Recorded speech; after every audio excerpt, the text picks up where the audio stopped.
Hello everyone, AJ back again for the Mighty Gluestick channel. Today we continue covering dragons and the long anticipated, much requested Shadow Dragon. So, what is a Shadow Dragon? Is it a dragon made out of shadows? No! Well, sometimes yes, but actually no. Shadow Dragon is not a breed of dragon in 5th edition. It is a template applied to a dragon that has been transformed due to prolonged exposure to necrotic energies of the Shadowfell. However, strictly speaking, in Forgotten Realms and early editions of the game, there is actually a specific and distinct breed of Shadow Dragon. So let's talk about them, because templates are not as interesting as a whole separate ecology. Well, templates are interesting and give loads of possibilities. Anyone who played 3rd edition probably will be an expert on the subject of templates. I can certainly make a video about how to modify your monsters. After all, I do it all the time, and so should you. I mean, I don't want to... If you want, it's your game, your rules. I don't yuck other people's yum. It's not what I'm here for. The Shadow Dragon has been with us since 1983 in the 2nd edition Monster Manual for 1st edition. They also appear in the Monstrous Compendium of Greyhawk Appendix in 1990 for 2nd edition. In 3rd edition, for the Forgotten Realms setting, they are included in Monsters of Faerun in 2001. They also have an entry in the Dragonomicon, the Book of Dragons, in 2003. So they're legit. I'll talk specifically about the special powers of the template version of the 5th edition towards the end of the video, so stay tuned for that. So in the Forgotten Realms setting, Shadow Dragons are true dragons. They have a similar appearance to a black dragon, but the horns do not point forward, they are swept back like a red dragon. They have a fringe or frill of spines at the back of the skull, and often have a line of spiked horns down the spine. They also have a mane in some cases. This is similar to the Astral Dragons, which I'll cover in a later video. Though it may just be a mane of concentrated shadow, not actual fur or hair. They have a lean and powerful build, muscular in appearance like a red dragon, and the wings are large and don't tend to have such a large flap of skin that's connected to the torso of the dragon. So more similar to a green dragon's wings, but more voluminous.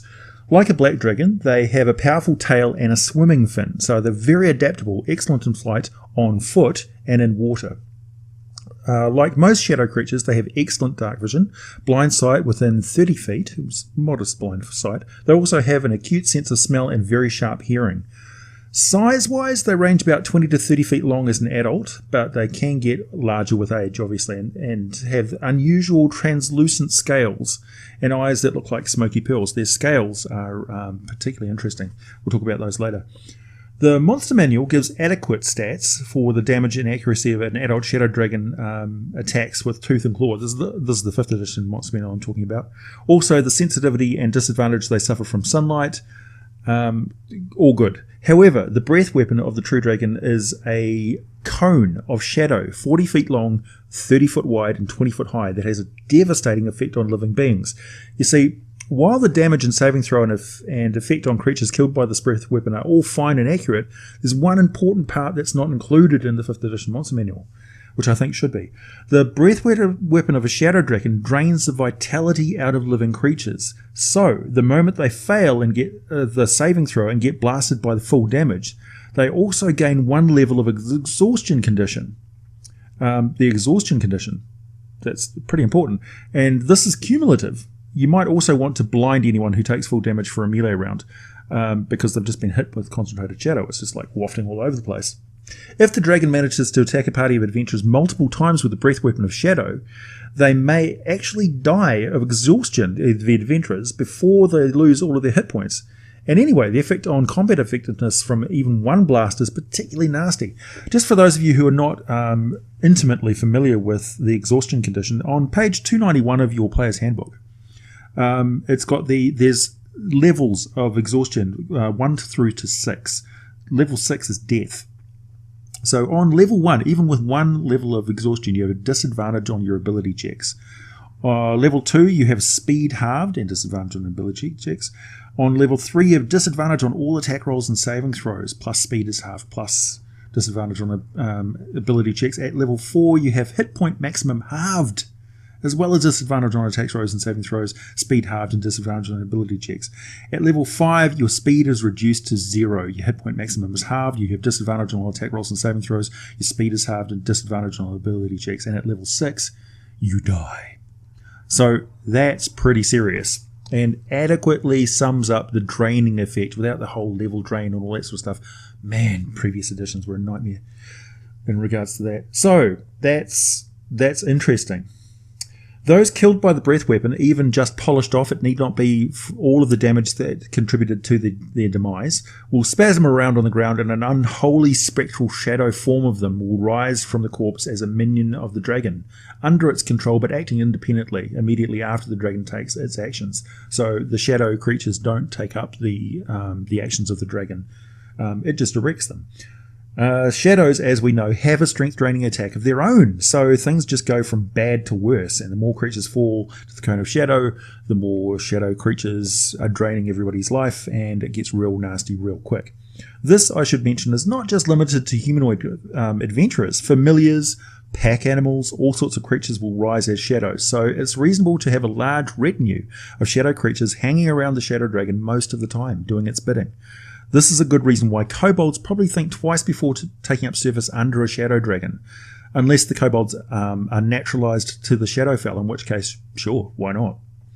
Another important trait is the ability of the shadow dragon to hide as a bonus action anytime they're in dim light or darkness. So naturally, the dragon's going to go out of its way over its life, if ever spending its time in the material plane, to equip itself with magical items, spells and potions that allow it to create darkness and turn invisible. Also, items that protect it from the harsh rays of the sun. As mentioned, the shadow dragon is stealthy and quite fast on its feet. One of the fastest on its feet. They also climb at the same pace, so they will leap and scuttle up walls, hang from the ceiling, go up on the side of a chasm or a cliff or a castle wall. They can wiggle into holes and tight passages, all very quietly and using shadows all the while to be all but invisible. Shadow dragons avoid going toe-to-toe with an opponent. Why would they go toe-to-toe with an opponent? They will attack with their breath weapon from a position of as much cover and disguise as they can. Once the cover is blown, they will quickly shift to a new vantage point, hide, and hit the victims with another blast of shadows. They will keep an eye on their minions and direct them to take down the spellcasters, then the fighters, before polishing off any ranged attackers and then any who are left over. Tactical.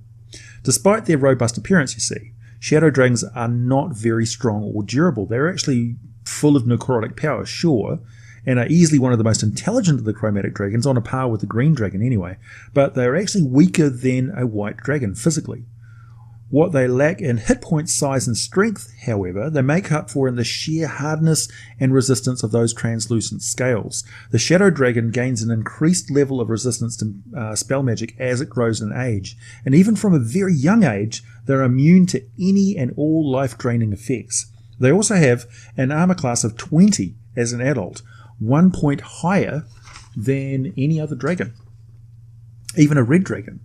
So this can be a significant advantage in a fight where they are causing opponents to try and hit them with disadvantage due to exhaustion, and damaging effects that require saving throws are their banes, so they will target anything that can utilize those sorts of effects as a priority. So they'll go for clerics and they'll go for the spellcasters. Anyone who looks obviously like a spellcaster is going to get the full brunt of their attack right away. Shadow dragons are evil. They are evil. They're chromatic dragons. They are predators and prefer the company of undead minions to living ones. They are drawn to the study of necromancy, but most display an inclination towards sorcerous powers, and a larger proportion of shadow dragons become Dracoliches. Ever since the technique was first discovered, the shadow dragons saw it as a natural progression of their life cycle, so they tend to prepare for the undead transition well before it ever becomes necessary, more so than any other dragon do. For this reason, shadow dragons seldom die in the usual fashion and merge their magical essence into the environment, the result of which is usually a permanent gloom and a portal forms between the Shadowfell and another plane the dragon spent most of its time in. On the prime material plane, their lairs are always places that provide shadowy light for most of the day. They prefer ruins, and they are not very keen on bright sun or total darkness, so they find shadows above ground during the twilight, otherwise lurking around underground. In the Shadowfell, they prefer dead forests and fortified castles, usually thick, dense forests, like an acre of thorns and briars. And they also prefer large caves with many twists and turns, similar to a deep dragon, and lots of chambers. In either plane, they prefer to locate their lairs near colonies of other creatures that can alert them to potential foes or victims. Also, the dragons seldom actually cooperate with these allies. They mostly just eat them. Shadow dragons love dark-coloured, opaque gems and especially prize black stones. They also collect magical items that produce shadows or darkness, obviously. They use these items to turn areas filled with darkness or light into masses of shadows. They prefer to eat carrion, so they'll leave a corpse to rot for a week or two before eating it. This is actually quite an interesting plot point. If one of your adventuring buddies has been killed by the dragon, there's a very good chance of actually recovering the body for resurrection, because the dragon won't have eaten it for a couple of weeks. It'll just be sitting there on a hook or something. Given a choice, they'll just leave it. They are also fond of frost-killed, waterlogged or salt-poisoned plants. So sauerkraut would be a favourite. There are also some variant breeds of the shadow dragon, one of which is known as the drow dragon, a crossbred creature that could shift between drow and shadow dragon form, and usually a very powerful practitioner of sorcery.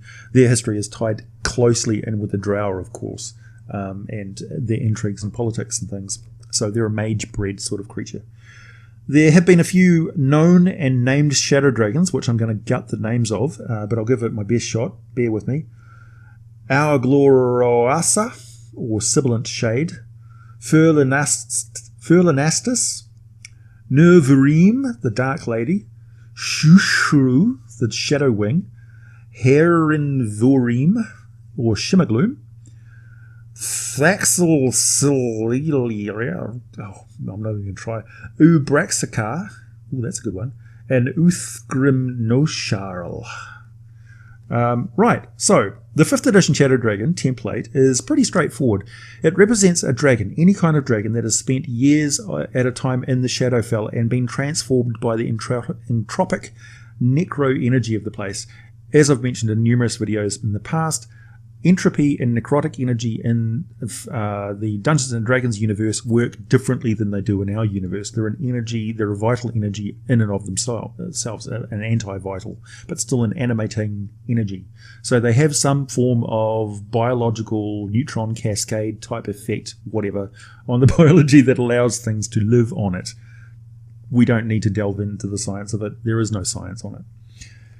Anyway, the effect of this transformation is permanent, so I imagine most dragons avoid this happening, and only those who are trapped with no means to protect against it or means to return to the material plane undergo this transformation. Say, if it's a baby dragon that's been left there, or it's hatched from eggs that were stolen away. So you pick another dragon, then you alter the listing of its stat block so that it gains resistance, taking half damage from necrotic attacks. It gains the stealth skill proficiency. It actually fades into a semi-solid form when in shadow, so it takes half damage from anything other than force, such as magic missiles, physical attacks, and radiant damage. It's not fully ethereal or anything, or completely faded out of existence. It's just mostly gone. They can hide as a bonus action when in dim light or darkness. They get disadvantage on attack rolls and perception checks when they're in sunlight. Their attacks, if they previously got any bonus damage, this is now necromantic in type, or necrotic, I should say. And finally, they gain the Shadow Breath weapon, except there is no cumulative draining effect from Exhaustion. It's just the damage and the slain corpses rise as shadow minions. Those parts are, that's it. And that's, my friends, is the Shadow Dragon, the last of the dragons listed in the monster manual for 5th edition, aside from the Dracolich, which I will get to all in good time. Please vote down below whether you'd like me to cover the Dracolich or cover another plane of existence. I think we're due for something like Tartarus or something like that. Or if you'd like me to start covering the Druid. Please vote down below. Also, I'm thinking seriously about having some form of a 1 million views competition. This is not a subscriber competition. It doesn't matter really how many subscribers I have. How many views I get is the main thing I'm watching. And it's about 700,000 at the moment. If I get up to 1 million, then I will pick one of my subscribers and send them one of the Meldrakar 5-headed dragons anywhere in the world. How does that sound? Does that strike you as good? I thought so. All right. Thanks, everybody. I'll catch you again later.